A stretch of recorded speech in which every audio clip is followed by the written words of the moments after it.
नेताजी का जन्म 23 जनवरी 1898 में कटक उड़ीसा में हुआ। उनके पिता जानकीनाथ बोस एक वकील थे। नेताजी एक मेधावी छात्र थे जो जिज्ञासु और विचारशील बालक और युवक थे। उनकी आत्मकथा एन इंडियन पिलग्रिम में उनकी सोच किस प्रकार से विकसित हुई, इसकी झलक मिलती है। युवा अवस्था से ही उनके विचार प्रगतिशील और स्पष्ट थे।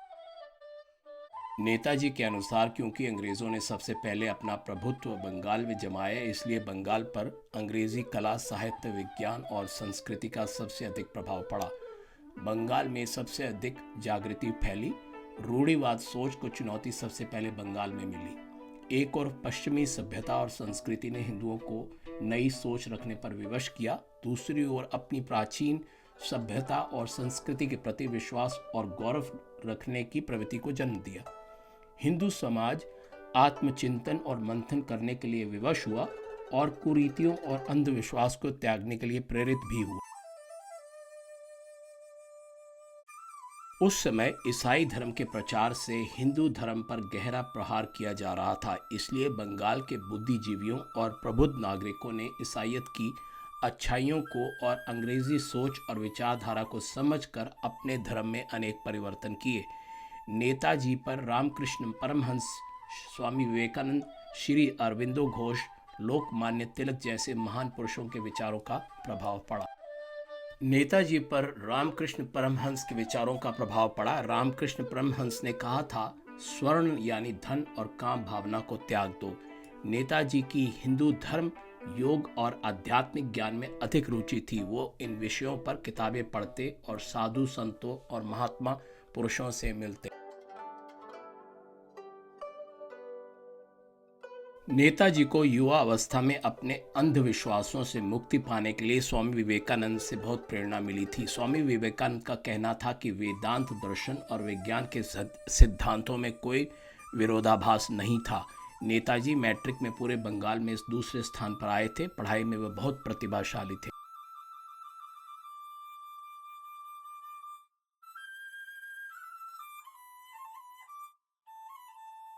नेताजी ने कलकत्ता प्रेसिडेंसी कॉलेज में अपनी पढ़ाई शुरू की।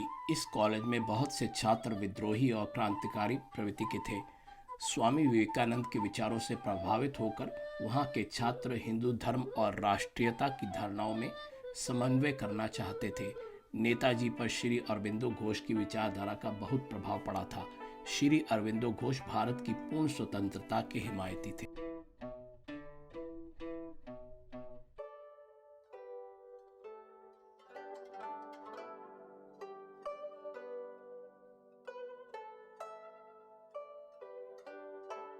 नेताजी लिखते हैं कि हजारों वर्ष पूर्व गीता में योग के कई प्रकार वर्णित थे। कर्म योग दूसरे की निस्वार्थ सेवा करने को कहते हैं। हठ योग शरीर पर नियंत्रण करने को कहते हैं। राज योग श्वास द्वारा मस्तिष्क पर नियंत्रण करने को कहते हैं। भक्ति योग ईश्वर की भक्ति, प्रेम और समर्पण भाव करने को कहते हैं। ज्ञान योग ज्ञान प्राप्ति करने को कहते हैं।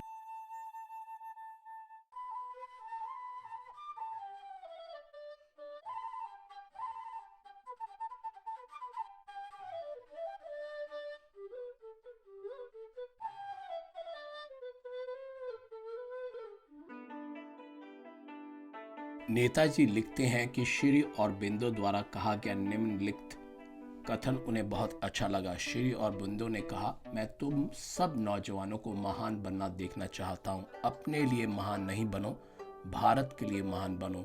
भारत की सेवा करो ताकि एक दिन भारत महान बने और संसार के सभी देशों के मध्य भारत गर्व से सर ऊंचा कर सके। जो कोई गरीब और अनभिज्ञ है वो भी देश सेवा में अपनी दरिद्रता को न्यौछावर करे, अपने जीवन को देश सेवा में लगाए और देश के लिए अपने प्राणों की आहुति दे।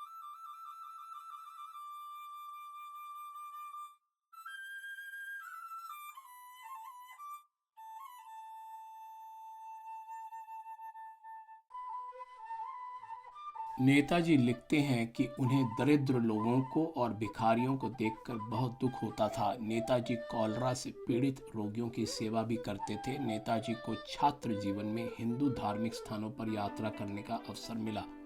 उन्हें हिंदू धर्म की कुछ कुरीतियों जैसे जाति के आधार पर भेदभाव ने बहुत आहत किया, क्योंकि वो एक बंगाली थे और मांस मछली खाते थे, तो उनको इन धार्मिक स्थलों पर कुछ स्थानों पर अन्य भक्तों के साथ भोजन खाने पर रोका गया।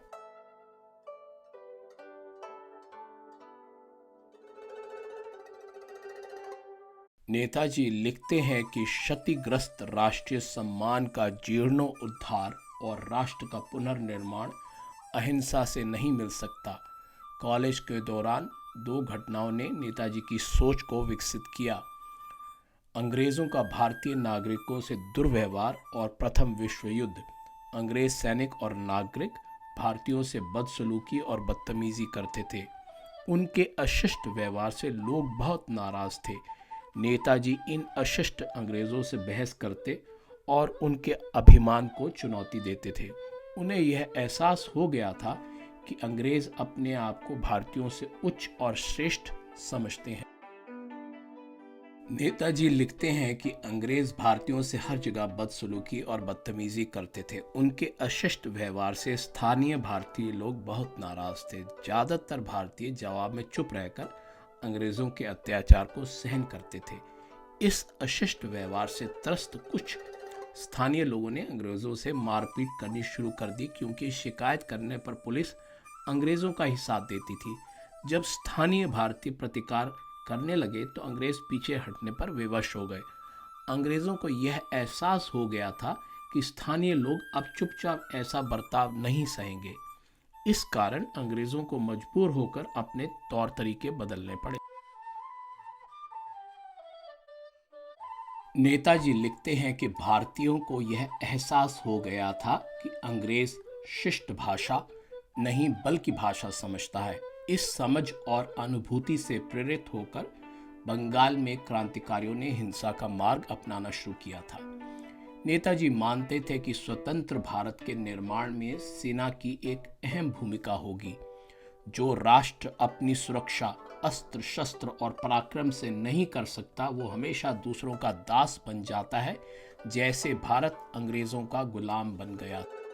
नेताजी जब कलकत्ता के प्रेसिडेंसी कॉलेज के छात्र थे, तब एक अंग्रेज अध्यापक ने छात्रों से दुर्व्यवहार किया। इस बात को लेकर छात्रों में रोष था। नेताजी ने छात्रों का नेतृत्व किया।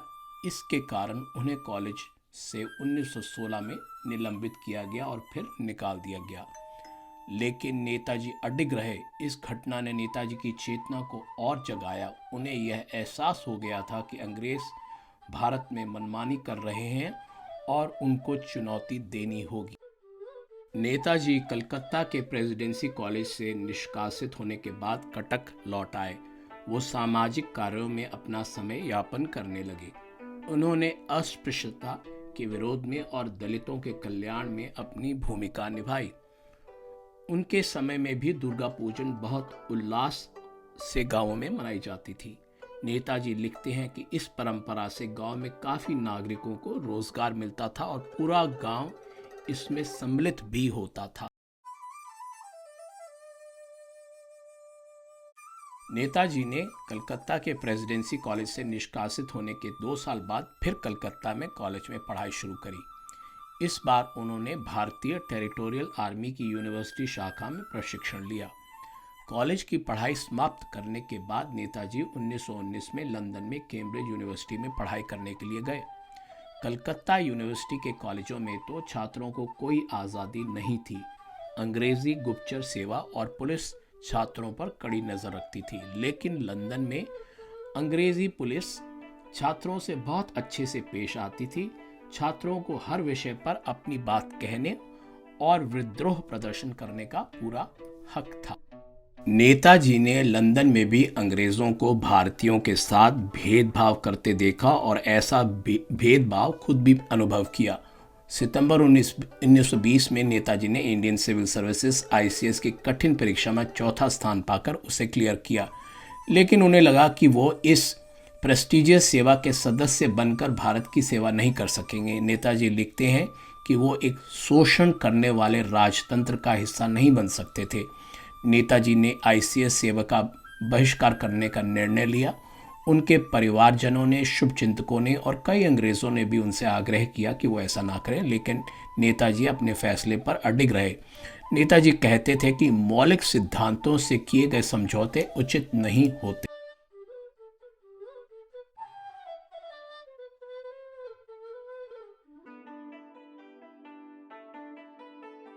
नेताजी ने वियना में अपनी आत्मकथा भाग 2 का विमोचन किया। नेताजी लिखते हैं कि अंग्रेज इतिहासकारों ने अंग्रेजों के भारत आने से पूर्व के भारतीय इतिहास पर कभी ध्यान नहीं दिया। इसलिए यूरोप में यह धारणा थी कि अंग्रेजों ने भारत को एक संयुक्त इकाई बनाया, वरना भारत में तो हर कोई एक दूसरे से लड़ रहा था। वो आगे लिखते हैं कि भारत का इतिहास हजारों वर्ष पुराना है। यह मिथ्या है कि संयुक्त भारत की एकता अंग्रेजों के कारण हुई। यूरोपियंस को भारत में एकता नहीं दिखती। भारत की एकता विविधता के बावजूद हजारों वर्षों से है।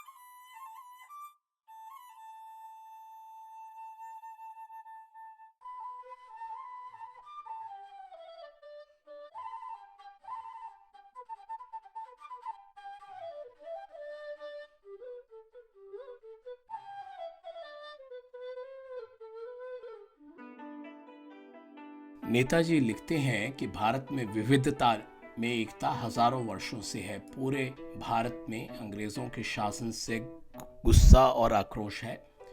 अंग्रेजों ने भारत के शोषण के लिए एक राज्य की स्थापना की, जिसमें उन्होंने अपनी भाषा, धर्म, संस्कृति और सभ्यता हम पर थोपी।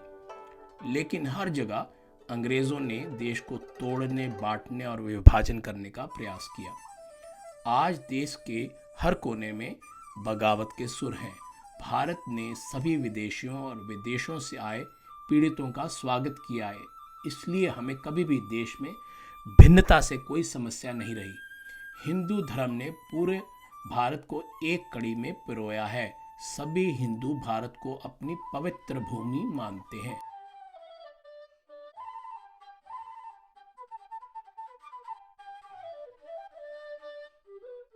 नेताजी लिखते हैं कि भारत भर में शंकराचार्य ने मठों की स्थापना की। मुस्लिम शासकों ने गांव के स्तर पर कभी हस्तक्षेप नहीं किया। अंग्रेजों ने हर स्तर पर भारतीयों के जीवन में हस्तक्षेप किया, जिसके कारण सब जगह विद्रोह की भावना जागृत हो गई है। भारतीय सभ्यता और संस्कृति 8000 बीसी जितनी प्राचीन है। भारत में सभा और समिति के माध्यम से समुदाय और प्रांत के निर्णय लिए जाते थे। उसके बाद राजा के प्रभुत्व का काल शुरू हुआ, जब राजा एक दूसरे से युद्ध करते थे। यद्यपि बहुत से राज और राजा होते थे, किंतु वे एक सम्राट को ही अपना शासक मानते थे। सम्राट अशोक के काल में भारत का विस्तार दूर दूर तक हुआ। सम्राट अशोक ने बौद्ध धर्म का दूर दूर तक प्रचार भी किया।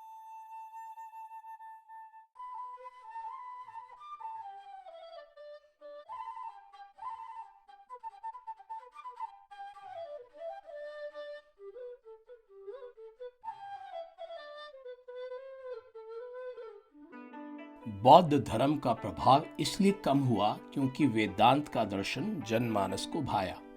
भारत में प्राचीन काल से ही प्रजातंत्र था। पंचायतें गांवों में झगड़े और विवाद खत्म करती थी। मुस्लिम शासकों के समय में केंद्र में तानाशाह शासक होने लगे थे। अंग्रेजों से पूर्व भारत में ग्रामों के स्तर पर स्वायत्तता थी, जिसे अंग्रेजों ने कुचल दिया। मुगलों को सिख और मराठों ने चुनौती दी। शिवाजी ने कई वर्षों तक 1627 से 1680 शासन किया और मराठों ने 1818 तक सत्ता चलाई। महाराजा रणजीत सिंह ने 1780 से 1839 तक सत्ता चलाई। उनके बाद सिखों ने कई वर्षों तक राज किया। उसके बाद अंग्रेजी सत्ता और यूरोप के देशों का भारत पर कब्जा हुआ। नेताजी ने भारतीय इतिहास के अध्ययन से कुछ निष्कर्ष निकाले। भारतीय इतिहास में पतन के कई काल आए, किंतु हम फिर चरम सीमा तक पहुंचे। पतन हमेशा बौद्धिक दृष्टि से दिवालियापन और शौर्य की कमी के कारण हुआ। यानी जब जब देश कमजोर हुआ और बौद्धिक दृष्टि से दुर्बल या क्षीण हुआ, तब तब देश पर संकट आया। देश में ऐसे संकट कालों में अनेक ऐसे महान नायक योद्धा और बुद्धिजीवी हुए जिन्होंने देश का मार्गदर्शन किया। बहुत से विदेशी भारत पर आक्रमण कर उसे लूटने आए, पर अधिकतर भारत में बस गए और भारतीय हो गए। भारतीय निवासियों ने इतने आक्रमणों के बावजूद भी कभी भी अपनी पूरी स्वाधीनता नहीं खोई। अंग्रेजों ने भारत को पहली बार पूर्ण रूप से जीत। जब यूरोप से विदेशी भारत आए तो भारत के लोगों ने उनका स्वागत किया। वो व्यापार और अपने धर्म का प्रचार करने आए थे। उन्हें भारत में लोगों ने सुख सुविधाएं दी। भारत में अंग्रेज इसलिए अपनी हुकूमत जमा पाए क्योंकि भारतवासियों ने अपने मामलों में विदेशियों से हस्तक्षेप करवाया। यह सिलसिला पुराना है। मुस्लिम आक्रमणकारी और अंग्रेज इसलिए हमारे देश में सफल हुए क्योंकि हमारे लोगों ने अपने देश के लोगों के खिलाफ ही उनसे मदद मांगी। इसका विदेशियों ने फायदा उठाया। अंग्रेज कूटनीति में माहिर थे और सैन्य शक्ति में हमसे बहुत आगे थे। उनके पास हमसे अच्छे हथियार थे। बंगाल में अंग्रेजों ने बंगाल के नवाब सिराजुद्दौला को हराया। गौरतलब बात यह है कि यह नवाब 30 वर्ष से कम आयु का होकर भी अंग्रेजों द्वारा देश पर छाए संकट को पहचान गया था, लेकिन उसको धोखा दिया मीर जाफर ने, जिसे अंग्रेज़ों ने सत्ता का प्रलोभन दिखाया और अपनी ओर कर लिया। 1757 में सिराजुद्दौला हार गया। फिर अंग्रेज़ों को भारत पर कब्जा करने में कई दशक लगे। भारतीय इतिहास में मीर जाफर जैसे लोगों की कोई कमी नहीं रही। स्वामी विवेकानंद, रामकृष्ण परमहंस, राजा राममोहन रॉय, देवेंद्र नाथ टैगोर, केशव चंद्र सेन जैसे समाज सुधारकों ने बंगाल की पुनर्जीवन में महत्वपूर्ण भूमिका निभाई। स्वामी विवेकानंद ने हिंदू धर्म का पूरे भारत और विदेश में प्रचार किया। स्वामी दयानंद ने वेदों और हिंदू धर्म का प्रचार किया।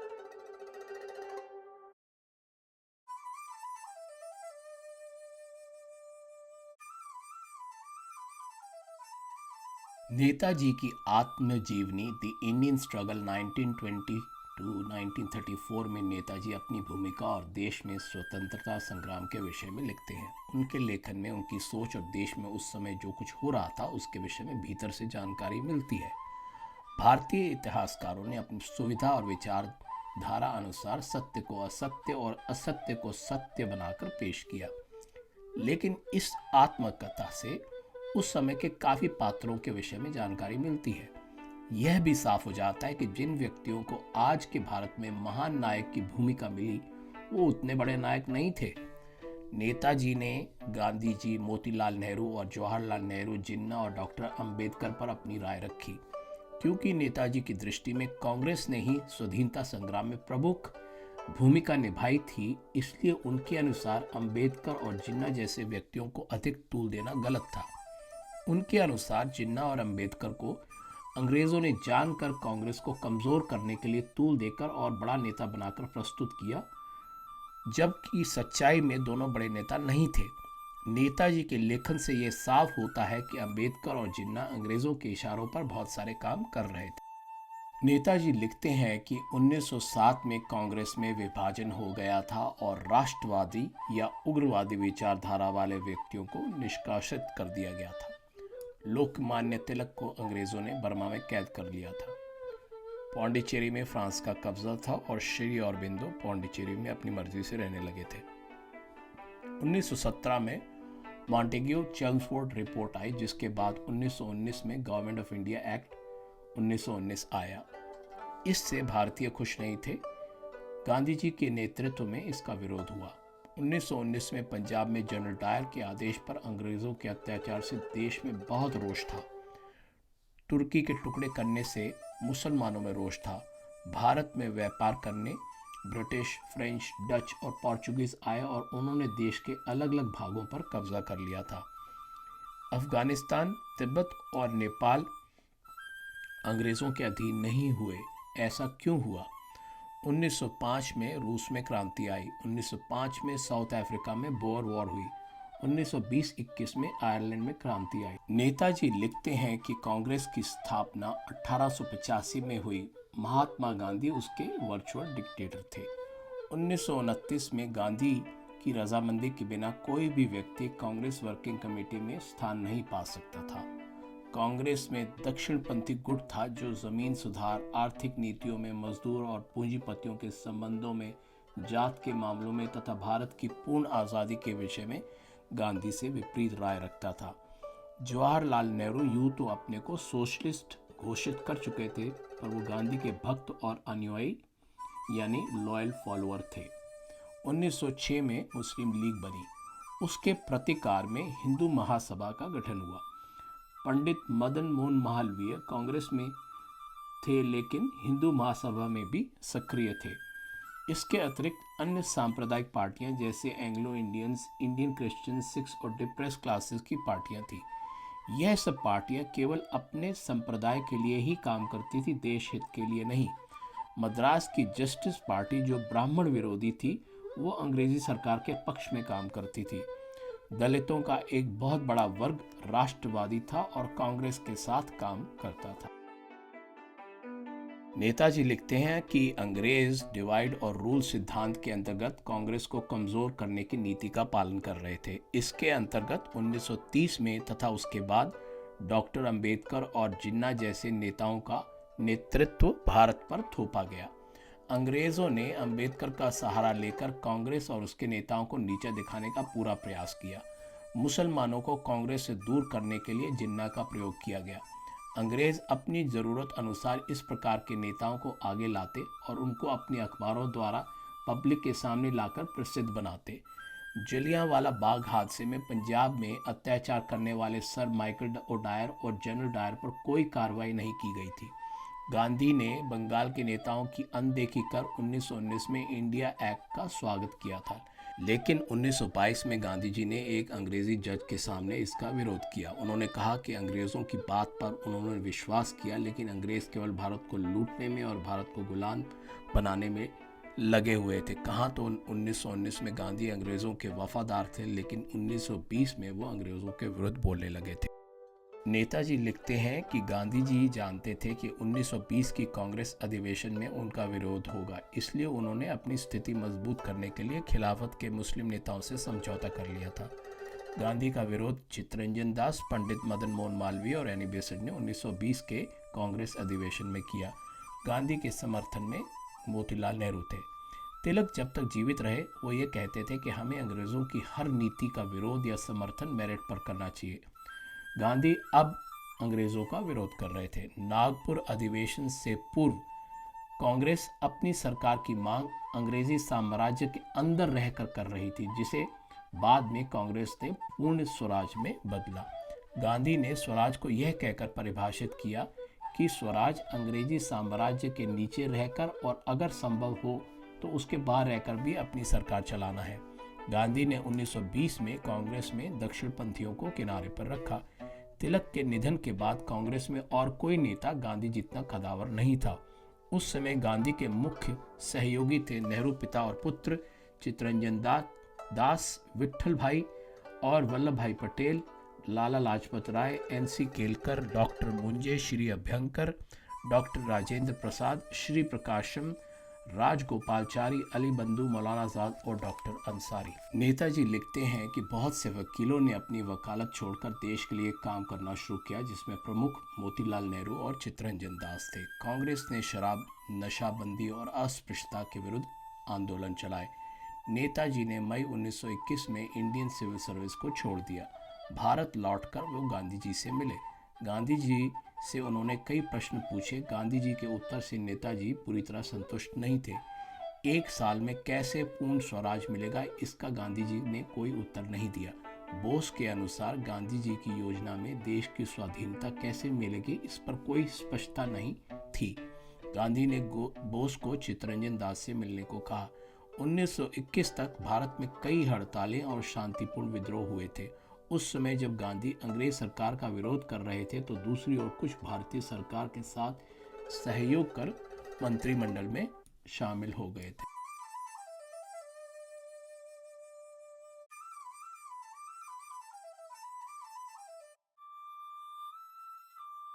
नेताजी लिखते हैं कि 1921 में गांधी चित्तरंजन दास, लाला लाजपत राय और मोतीलाल नेहरू के सहयोग के बिना राजनीति में कुछ भी प्राप्त नहीं कर सकते थे।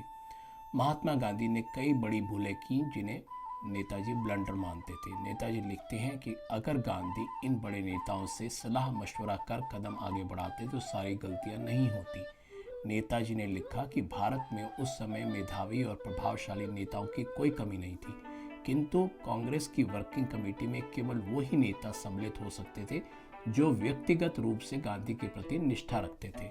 गांधी को यह नेता देश हित से ऊपर मानते थे। या तो यह नेता गांधी के अंधभक्त थे या खुद विचार करने की सामर्थ्य नहीं रखते थे, या फिर इस डर से कि गांधी नाराज ना हो जाएं, गांधी को उचित और अच्छी सलाह नहीं देते थे। नेताजी अफसोस जताते हैं कि कांग्रेस एक व्यक्ति एक नेता की पार्टी है और वो व्यक्ति और नेता गांधी है। नेताजी लिखते हैं कि खिलाफत आंदोलन वाली कमेटी का विलय कांग्रेस में होना चाहिए था, क्योंकि जब खिलाफत का मुद्दा खत्म हो गया था तो इन मुसलमानों को कांग्रेस में मिला लेना चाहिए था ताकि ये सांप्रदायिक उन्माद ना करते। नेताजी लिखते हैं कि मद्रास में मालाबार के मोपला मुसलमानों ने विद्रोह किया। उनका विद्रोह वहाँ के हिंदुओं और अंग्रेज सरकार के खिलाफ था। मोपला मुसलमानों द्वारा हिंदुओं के खिलाफ जघन्य अत्याचारों ने हिंदू मुस्लिम एकता को बहुत नुकसान पहुंचाया। प्रिंस ऑफ वेल्स के भारत आगमन के समय 17 नवंबर 1921 को कांग्रेस ने आम हड़ताल का आह्वान किया। पूरा देश ठप हो गया। कांग्रेसी जेलों में डाल दिए गए। इधर स्टेट्समैन जैसे अखबार जो अंग्रेजी सरकार का समर्थन करते थे, उन्होंने बहिष्कार की निंदा की। देशबंधु चित्तरंजन दास की गिरफ्तारी के बाद उनके पुत्र और पत्नी ने भी गिरफ्तारी दी। अंग्रेजी सरकार नहीं चाहती थी कि प्रिंस ऑफ वेल्स का बहिष्कार हो, इसलिए कांग्रेस से कहा गया कि वो बहिष्कार वापस ले। सभी बंदियों को रिहा किया जाएगा और उसके बाद भारत के भविष्य को तय करने के लिए राउंड टेबल कॉन्फ्रेंस होगी। गांधी जी को देशबंधु और मौलाना आजाद ने टेलीग्राम भेजा कि वो वाइस रॉय का न्योता मान ले। गांधी ने कहा कि अंग्रेज पहले अली बंधुओं को रिहा करे और राउंड टेबल के बारे में अंग्रेज अपना रवैया विस्तार से स्पष्ट करे। इस बात पर वाइसरॉय नाराज हो गए और उन्होंने अपना प्रस्ताव वापस ले लिया। बोस इसे गांधी की गलती मानते हैं, मगर इस बात पर तो बहस हो सकती है कि उचित कदम क्या होना चाहिए था। नेताजी लिखते हैं कि गांधी ने अहमदाबाद कांग्रेस अधिवेशन में मौलाना हसरत मोहानी के प्रस्ताव का विरोध किया था, जिसमें मोहानी ने कहा था कि कांग्रेस का लक्ष्य भारत में गणतंत्र की स्थापना होना चाहिए। लेकिन 1929 के लाहौर अधिवेशन में गांधी ने स्वयं इस प्रस्ताव को रखा। बोस बार बार गांधी के नेतृत्व शैली और सोच में कमियां बताते हैं। वो ये बार बार लिखते हैं कि गांधी ने बहुत बड़ी गलतियां की। अक्सर गांधी बिना किसी से विमर्श लिए बड़े फैसले खुद ही करते थे, जिसका कोई खुलकर विरोध नहीं करता था, लेकिन उनके फैसलों से कार्यकर्ताओं के मन में शंका, दुविधा और उलझन होती थी। बोस लिखते हैं कि देशबंधु के अनुसार लक्ष्य को पाने के लिए गांधी योजना तो बहुत अच्छी बनाते थे, लेकिन उस योजना या उस रणनीति को वो आगे ठीक से कार्यान्वित नहीं कर पाते थे। हिंदुस्तानी भाषा अपनाकर अंग्रेजी को त्यागना, खादी का उपयोग, तिरंगा, कांग्रेस का नया संविधान, कांग्रेस की विचारधारा का पूरे भारत में प्रचार और उसकी स्वीकृति, यह सब गांधी जी की उपलब्धियां थीं। लेकिन एक व्यक्ति के हाथ में यानी गांधी जी को देश का पूरा राजनीतिक नियंत्रण देना गलती थी। मोतीलाल नेहरू, चित्तरंजन दास और लाला लाजपत राय जैसे दिग्गज नेताओं के जीवन काल में गांधी पर अंकुश लगाने के लिए यह बड़े नेता थे, लेकिन इनकी मृत्यु के बाद कोई भी कांग्रेसी नेता गांधी जी का खुलकर विरोध नहीं कर सकता था। नेताजी लिखते हैं कि गांधी जी द्वारा किए गए बहुत से फैसले गलत साबित हुए। गांधी जी ने कई बार अनुचित समय पर लोकप्रिय और तीव्र आंदोलन वापस लिए। गांधी जी बार बार या तो अंग्रेजों के झांसे में आ जाते थे या फिर बिना अन्य नेताओं से परामर्श किए बड़े फैसले ले लेते थे। चौरी चौरा में कुछ हिंसा हुई थी, लेकिन गांधी ने चरम सीमा पर पहुंचा हुआ आंदोलन एक तरफा वापस ले लिया। बारदोली में भी गांधी अपनी बात से पलट गए। बोस घटनाओं का हवाला देकर बताते हैं कि कार्यकर्ता गांधी के फैसलों से बहुत नाराज थे। पंजाब में मियां फाजली हुसैन एक मिनिस्टर थे जो सरकारी नियुक्तियों में केवल मुसलमानों की भर्ती होने दे रहे थे। इस कारण पंजाब में हिंदू और सिख बहुत नाराज थे। उधर मुस्लिम तबलीगी जमात दलितों में धर्म परिवर्तन का कार्य कर रही थी। इसके प्रतिकार में हिंदू महासभा ने दलितों के पक्ष में काम करना शुरू किया और प्रस्ताव रखा कि हिंदू दलितों को हर तरह बराबरी का हक देंगे। स्वामी श्रद्धानंद ने शुद्धि कार्यक्रम के अंतर्गत मुसलमानों और ईसाइयों को हिंदू धर्म में वापसी करवाई। इस कारण एक मुसलमान ने उनका वध कर दिया।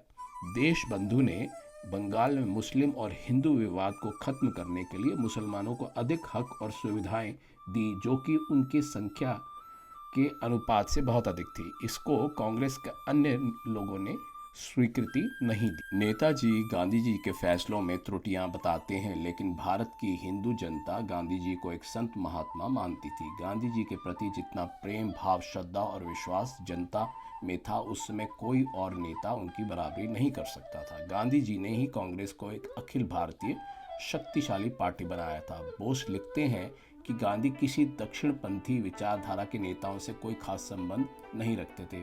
बोस या फिर उन जैसे नेताओं की बात गांधी नहीं सुनते थे। बोस गांधी की आलोचना करते हैं, लेकिन कोई नेता ना तो गांधी जी का विकल्प बनकर सामने आया था, ना ही कोई नेता या पार्टी अंग्रेजों को भारत से निकालने में सक्षम थी।